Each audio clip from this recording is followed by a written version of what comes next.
Kejaksaan Negeri Kabupaten Kepulauan Tanimbar atau KKT, menyerahkan 2 orang tersangka kasus dugaan korupsi anggaran perjalanan dinas pada Sekretariat Daerah KKT tahun 2020. Penyerahan berlangsung di Kantor Kejaksaan Tinggi Maluku, Kota Ambon, Selasa 27 Februari 2024.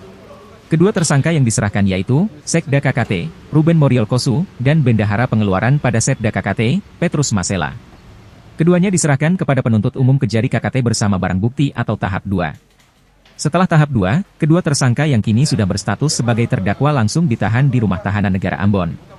Kedua terdakwa ini akan ditahan selama 20 hari ke depan, terhitung tanggal 27 Februari 2024. Sebelum ditahan, kedua terdakwa ini diperiksa kesehatan di Kantor Kejati Maluku oleh Dokter Dinas Kesehatan Provinsi Maluku. Setelah tahap 2 ini, penuntut umum Kejari KKT akan menyiapkan berkas dan surat dakwaan untuk dilimpahkan ke Pengadilan Tipikor pada Pengadilan Negeri Ambon. Perkara korupsi anggaran perjalanan dinas tersebut diduga telah menyebabkan kerugian keuangan negara atau perekonomian negara sebesar 1 miliar rupiah lebih, dari total anggaran hampir 2 miliar.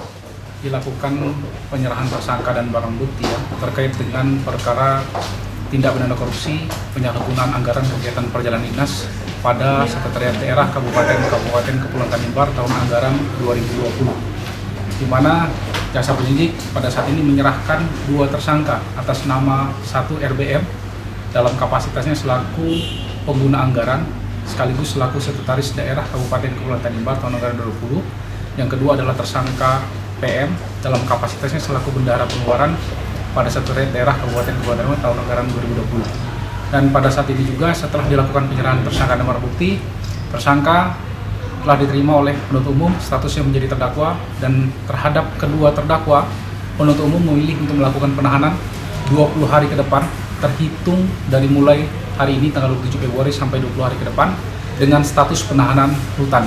Total pagu anggaran untuk kegiatan untuk perkara ini lebih kurang 1 miliar 900 juta rupiah.